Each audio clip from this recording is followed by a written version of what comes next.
O anime começa com o protagonista Akira, que chora ao lembrar da morte de seu pai e de sua mãe. Sua amiga, para confortá-lo, lhe dá um abraço. Ela sabe que é difícil estar sozinho, mas quer que ele fique mais calmo. Ele, porém, gostaria que ela não se preocupasse. A garota promete que não vai a lugar nenhum até que tudo esteja bem, garantindo que todos cuidarão dele e que nunca ficará sozinho. Logo, somos levados 9 anos ao futuro, onde a IA está muito avançada. Uma organização sem fins lucrativos, conhecida como Associação das Vítimas da IA, coletou assinaturas em uma petição para enviar ao governo, chamada de Limitação da Aplicação da Tecnologia de IA. Além disso, mais de 50 mil pessoas participaram de protestos em Chiyoda, o que justificou a presença da polícia na cidade. A cena muda para pessoas que foram demitidas de seus empregos por não saberem usar IA. Muitas estão estressadas pelo fato de criminosos que a utilizam não serem pegos de forma alguma.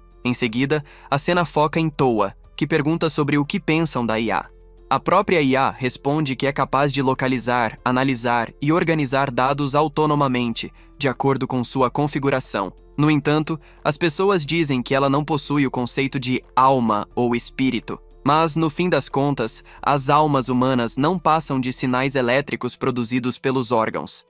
Enquanto isso, Akira está em seu quarto sonhando com sua melhor amiga agarrado ao travesseiro. De repente, o despertador toca e ele se levanta. Ao olhar para o celular, vê a foto de Towa e continua fantasiando com ela o tempo todo. Depois de acordar, estranha o sonho que teve, mas logo começa a se vestir para ir ao colégio. Akira pergunta à sua IA se há alguma notícia interessante. Ela mostra uma reportagem sobre Towa, destacando que, aos 19 anos, ela já se tornou um prodígio, assunto em todos os fóruns. Ao sair do quarto, Akira toma café com seu pai adotivo, quando, de repente, Towa aparece, visivelmente cansada. Ela acha legal o fato de o garoto ir à escola, mas Akira comenta que ela também deveria frequentar como qualquer pessoa normal. Towa, no entanto, não vê sentido em aprender algo que já domina. Para ela, pular séries e se formar cedo é a escolha lógica. A narrativa explica que já fazem 10 anos desde que Akira foi acolhido. Towa acredita que seria bom preparar uma surpresa para confortá-lo. Logo, conhecemos mais sobre ela. Um gênio mundialmente reconhecido como uma singularidade de uma mulher só. Com apenas 18 anos, já possui vários doutorados, administra uma empresa e atua como consultora em pesquisas. Em quase todas as tecnologias atuais, Towa teve um papel importante. Akira, por sua vez, sabe que, para ser digno dela, precisa deixar de ser apenas família e se tornar namorado, mas se pergunta como conseguir isso. Relembramos o passado de Akira. Aos 7 anos, ele perdeu os pais em um acidente. Como eles estavam afastados de suas famílias, o garoto ficou completamente sozinho. Foi então que o grande amigo de seu pai, Kazuya Omagi, o acolheu. Graças a Kazuya e a Towa, Akira foi salvo e encontrou uma nova família. Mesmo assim, ele não quer ser visto para sempre como um irmãozinho. A cena corta para Towa, que está prestes a construir a maior ponte do mundo graças à IA que desenvolveu. Após uma reunião, decide escolher um presente para Akira, mas não sabe o que comprar. Ao ver fotos dele, percebe o quanto o garoto amadureceu e desliga a IA para refletir. Nesse momento, Akira aparece. Ela oferece o jantar, e ele acha a comida deliciosa. Ao se sentarem, Towa pergunta se ele gostaria de algo em especial, mas Akira responde que dessa vez é a vez dele cozinhar. Ele diz ter uma receita que está ansioso para testar. Towa gostaria de preparar algo para ele, mas o garoto não permite, deixando-a levemente decepcionada. Enquanto conversam no sofá, uma notícia ruim surge sobre a empreitada dos androides. Diversos países e grupos interessados pedem a interrupção do desenvolvimento. Na televisão, um padre afirma que não permitirá a criação de androides, considerando-os uma ameaça intolerável. Para ele, androides equipados com IA altamente avançada, nos quais mente e corpo coexistem, são perigosamente semelhantes aos humanos. Towa sente que algo estranho está acontecendo. Seu pai já desconfiava de conspirações nos bastidores. Ela se pergunta o que pode fazer, ciente de que, se conseguirem algo tão drástico, seu trabalho será duramente afetado. O pai alerta que, no pior dos casos, sua pesquisa será engavetada. Akira torce para que isso não aconteça. Para Towa, os androides são invenções que trazem alegria a muitas pessoas, E ela não entende o motivo da rejeição. Seu pai pede calma e promete contatar analistas e funcionários para investigar. Akira sabe que, nesse momento, não pode ajudar diretamente.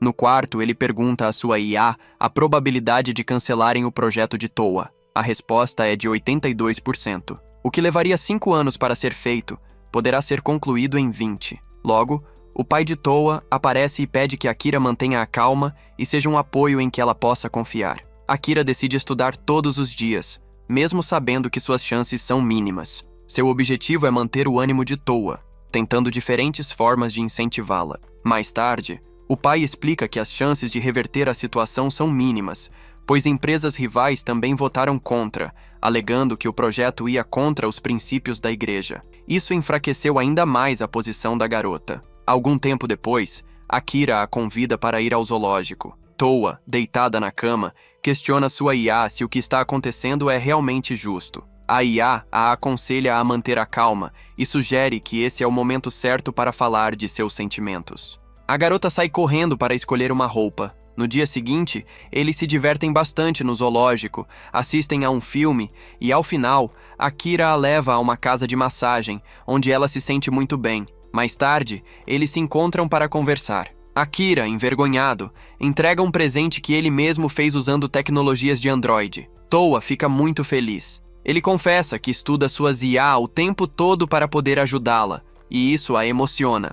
Akira não quer ser para sempre visto como o irmãozinho dela. Towa fica corada, mas muda de assunto, elogiando o cachorrinho que ele fez. Akira percebe a mudança, mas decide não insistir. Na volta para casa, Towa pergunta se ele gostaria de caminhar um pouco. Durante o passeio, ela lembra que no dia seguinte, completam 10 anos desde que passaram a morar juntos. O assunto, porém, não se estende. Mais tarde, Towa entrega a Akira um presente, um álbum 3D. Ao ver as fotos, ele fica muito feliz. Mas ela acaba ficando preocupada com o assunto anterior e decide retomá-lo. Sempre quis que eles não fossem apenas irmãos, mas algo a mais do que isso. Durante esses 10 anos, Akira foi a pessoa que a fez seguir em frente. Todo esse tempo, tentou se convencer de que ele era apenas seu irmãozinho, mas cada vez que o observa, percebe o quanto ele se torna mais alto e másculo, e já não consegue vê-lo somente como irmão. Logo depois, Akira se declara dizendo que a ama e quer se casar com ela. Towa, porém, pede calma, já que ainda são muito jovens, e diz que o melhor é começarem como namorados. Em seguida, Akira chega em casa sendo a pessoa mais feliz do mundo. Sua IA lhe dá os parabéns, mas ele sabe que agora o maior desafio começa. Anos se passam, até que Towa decide esclarecer tudo sobre os androides. Do lado de fora, diversas pessoas protestam contra eles, mas ela resolve realizar uma coletiva para responder às perguntas e preocupações de todos. O projeto LC é um plano para atualizar a humanidade.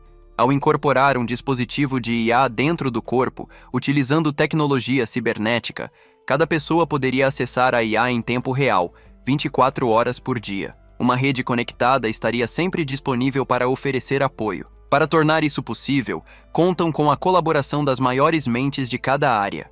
Ela admite que alguns ainda podem ter receio em relação aos procedimentos cibernéticos, mas garante que não há motivo para preocupação, prometendo dar mais detalhes sobre a segurança em instantes. De repente, um garoto surge no palco, apontando uma arma para Towa e acusando-a de ser uma traidora da humanidade. Alguém que desafia a vontade de Deus repetidamente. Ele exige que ela peça perdão e morra. Nesse momento, Akira se coloca à frente e consegue impedir que ela seja baleada.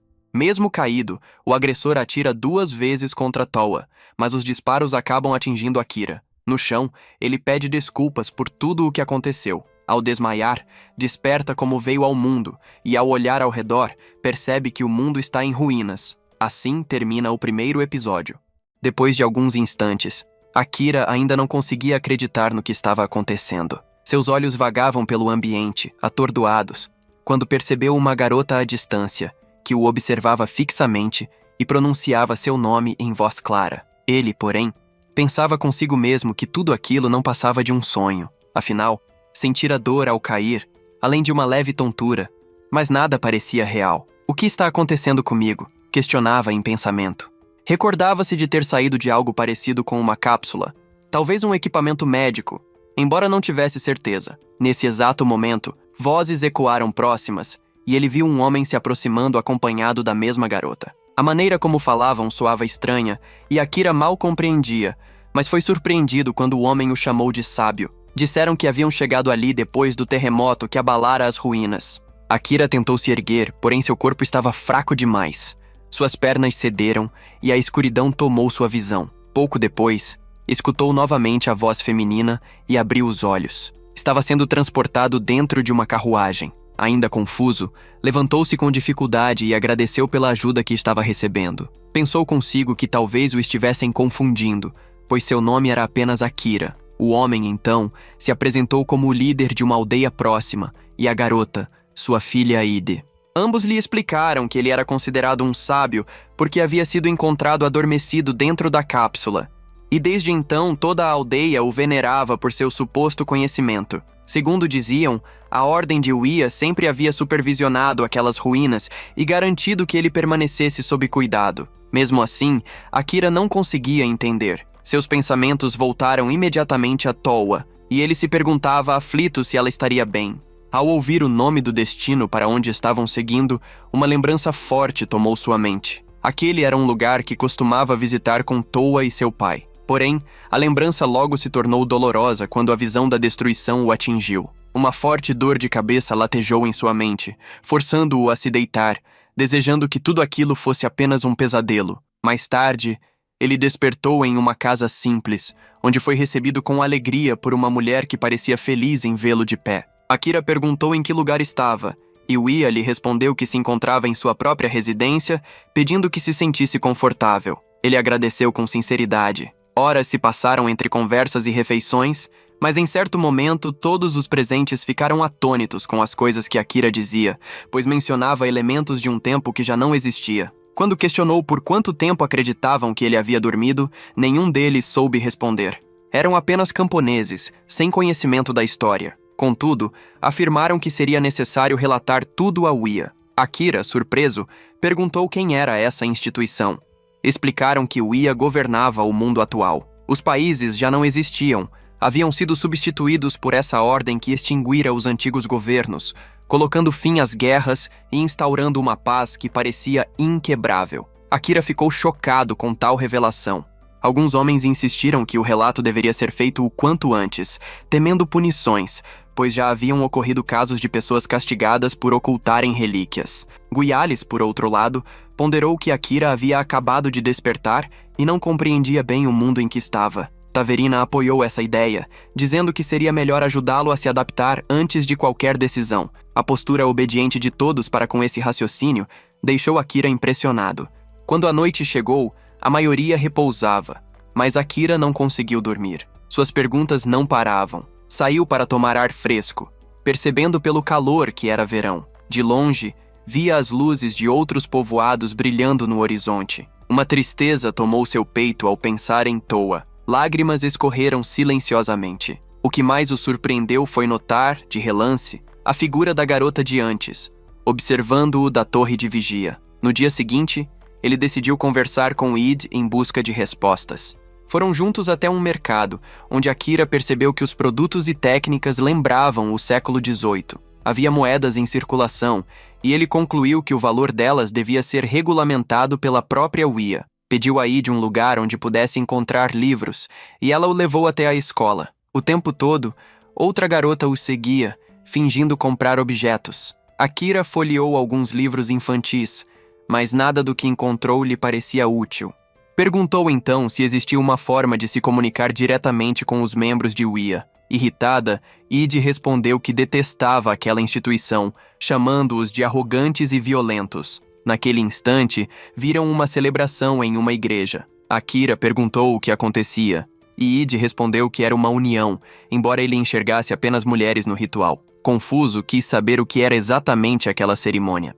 A garota explicou, surpresa, que se tratava de algo semelhante a casamentos, mas muito diferente do que Akira conhecia. Podiam envolver 3, 4 ou mais pessoas, sem limite de gênero. Ricas famílias se uniam por pactos, e, segundo seu pai, Uia punia quem ultrapassava o número permitido. Aquilo desconcertou ainda mais Akira. Id contou que em sua própria família havia uma união entre sua mãe e 2 pais, algo que o deixou profundamente pensativo. O contraste cultural despertou nele memórias com Toa, lembranças de quando conversavam sobre o futuro e até o momento em que ele lhe dera um anel, surpreendendo-a com aquele gesto. A saudade apertou seu peito, mas logo foi chamado de volta ao presente quando Taverina apareceu para buscá-lo. Precisavam de sua ajuda como sábio. Seguindo-a, Akira viu que um trator estava danificado. Após examinar a máquina, percebeu a falha e garantiu que poderia consertá-la, deixando todos em choque, pois acreditavam que ela estava perdida desde o terremoto. Minutos depois, conseguiu fazê-la funcionar novamente para a alegria geral. Contudo, a comemoração foi interrompida pela voz de Canis, um comissário de Wia. Todos os aldeões ficaram tomados pelo pavor.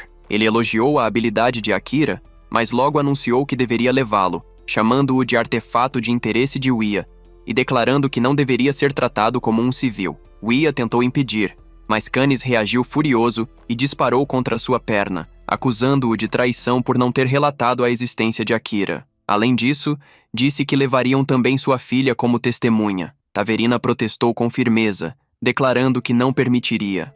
Porém, Canis, imponente, respondeu que apenas cumpria ordens. Aquele que havia denunciado a situação tentou argumentar que não fora esse o combinado, mas a decisão já estava selada. Assim que tudo pareceu se acalmar, Guia comentou que pretendia registrar o relatório, mas Canis retrucou dizendo que aquilo não passava de desculpas banais. Em seguida, empunhando um bastão elétrico, acertou diretamente o ferimento dele, o que deixou todos sem reação, incapazes de fazer qualquer coisa.